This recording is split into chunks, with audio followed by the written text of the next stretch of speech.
Hello everyone.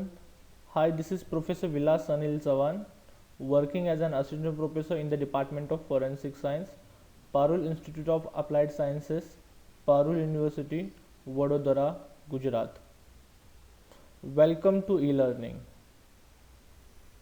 So today we are going to discuss about the paper question document and paper number is 11107254. So let's start with the chapter number 1, and under this chapter you will be introduced to the definition of document, question document and question document examination, then the nature and scope of question documents. Let us discuss about the learning outcomes. After studying this chapter, students shall be able to define document, question document and question document examination. Also, students shall be able to understand the nature of examination of question document, and also they shall be able to understand the scope of question document examination.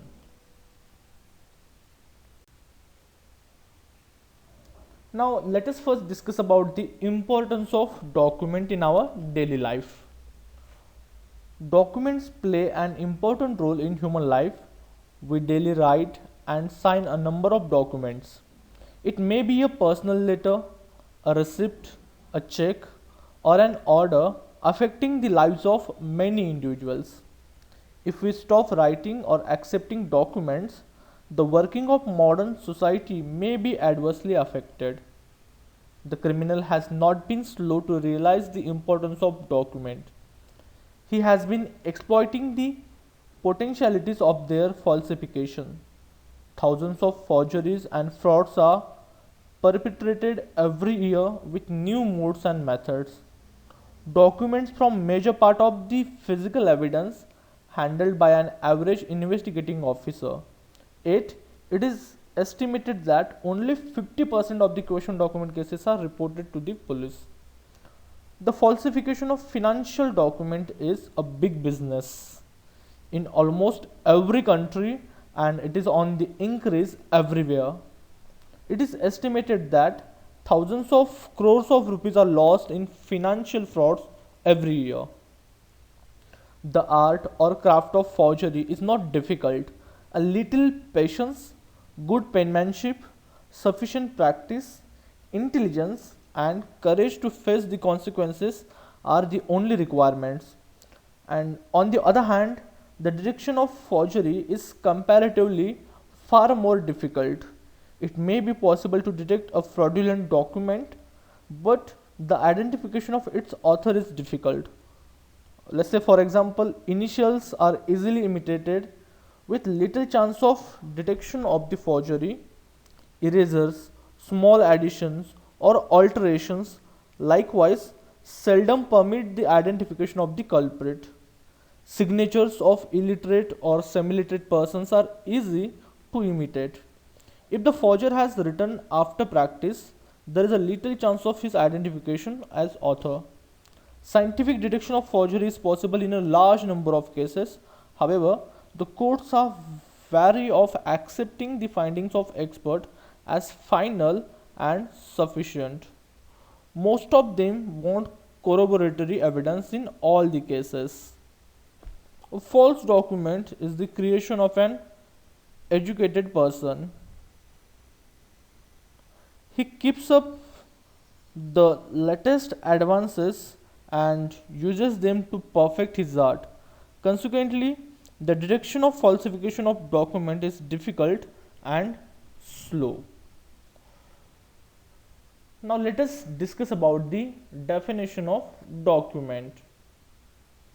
A document in general can be defined as anything which can record or capture any event or thing so that the information is not lost.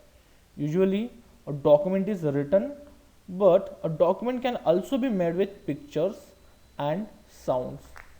A document generally sticks to some convention centered on comparable or formal documents or definite requirements.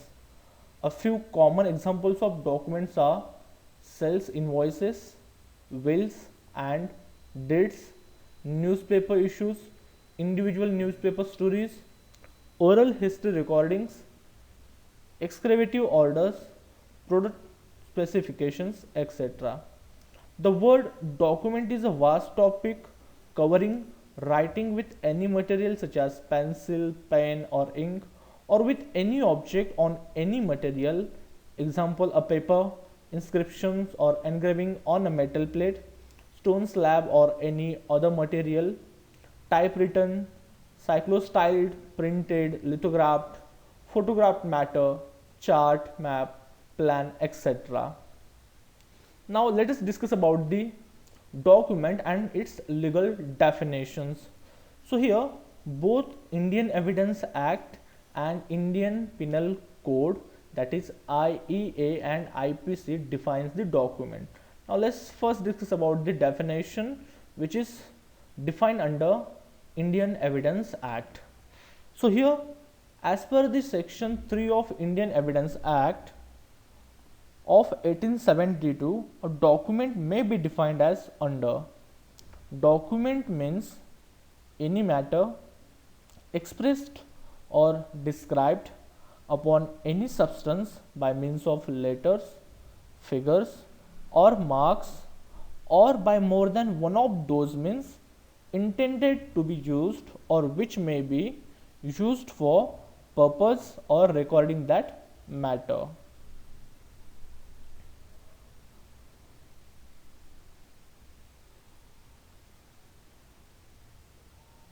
Next, section 29 of Indian Penal Code defines document as follows.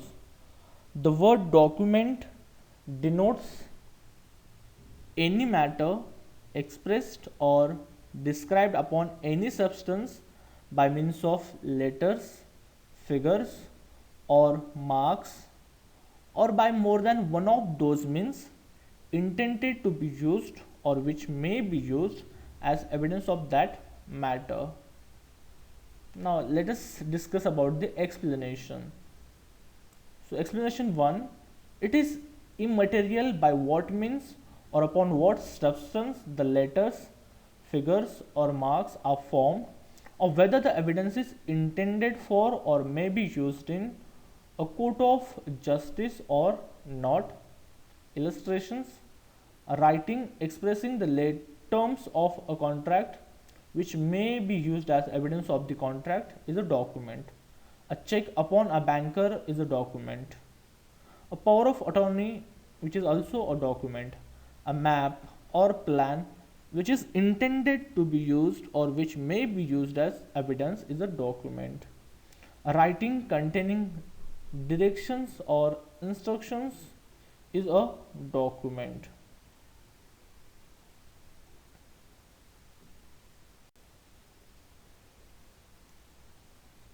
Now let us discuss about the questioned document.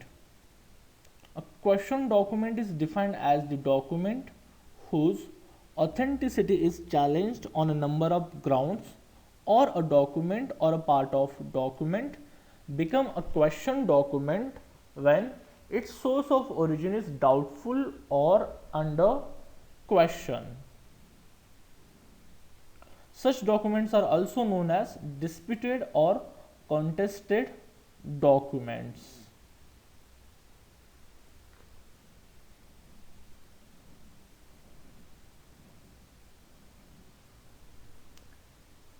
One more definition is given, that is any document whose authenticity is disputed is also known as questioned document, or sometimes it can also be called as a suspect document or a forensic documents, being the subject of matter of investigation and adjudications.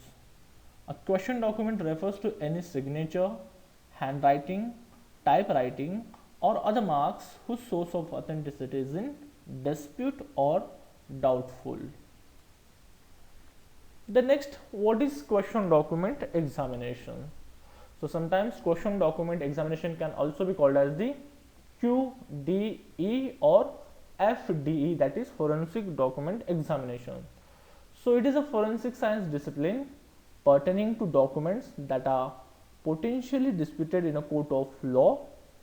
The examination's primary purpose is to provide evidence about suspicious or questioned documents using a variety of scientific principles and methods. Document examination might include alterations, obliterations, paper analysis, forgery, origin, determining the authenticity, or any other questions. That is the questioned document examination. Now let us discuss the nature of question document examinations. Question document examination is a forensic science discipline, as we know, pertaining to documents that are potentially disputed in a court of law. The examination's primary purpose is to provide evidence about suspicious or questioned documents using a variety of scientific principles and methods. Document examination might include alterations, obliterations, paper analysis, forgery, origin, determining the authenticity of document, or any other questions. Many question document examinations involves a comparison of the question document or components of the document to a set of known standards. The most common type of examination involves handwriting, wherein the examiner tries to address concerns about potential authorship. A document examiner is often asked to determine if a question item originated from the same source as the known item, then present their opinion on the matter in court as an expert witness. Other common tasks include determining what has happened to a document, determining when a document was produced, or deciphering information on the document that has been obscured, obliterated, or erased. So that is the nature of question document examination. Now let us discuss about the scope of question document. So as far as scope of this domain is concerned, so here the person who is working in this domain, that person is responsible for different works. So here identification, examination, and comparison of writing surfaces, then writing instruments such as pen, pencil. As far as writing surfaces are concerned, it may be a examination of paper, it may be an examination of slate, it may be an examination of any piece of cloth, then writing material just like chalk or ink, then identification, examination, and the comparison of photocopied document, then the typewritten material, then the printed matter. So this all material and their identification, examination, or a comparison can be done under this domain. Along with this, comparison and individualization of handwriting can also be done here in this domain. Then if question has been raised against the document where the main focus is on the age of the document, then as age estimation or the age determination of document is also an important work of this domain. Then along with this, identification and decipherment of different types of alterations including additions, obliterations, eraser, secret writing, then chart document, indented writing, then forgery and the disguise. So analysis and identification and the decipherment of this all type of documents can be done. So these are the scope of forensic document examination. So that's all. This is the end of first chapter. Thank you.